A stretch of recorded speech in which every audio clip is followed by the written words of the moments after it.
Most pre-retirees and new retirees do not know what to expect when it comes to their retirement accounts. We find this to be common when we have a conversation with a new client.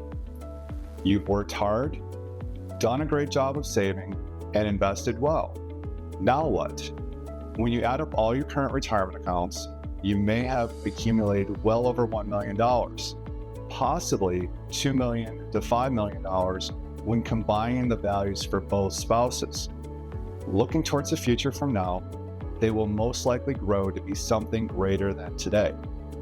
As an example, if you're 60 years old with $1 million, the 7% average rate of return could become close to $2.7 million at age 73.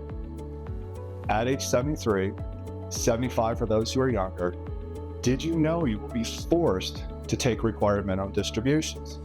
Using the prior example, these distributions could easily be in excess of $110,000 annually. These withdrawals could potentially occur during a down market.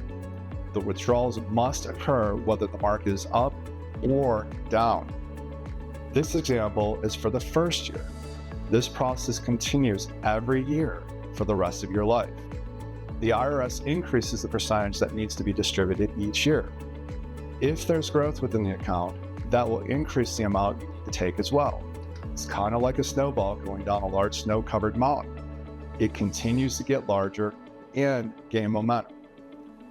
If this is something you're concerned about for your family, please reach out to us. We will continue to dive deeper into this topic in our next episode when we cover how your RMDs may impact your income taxes.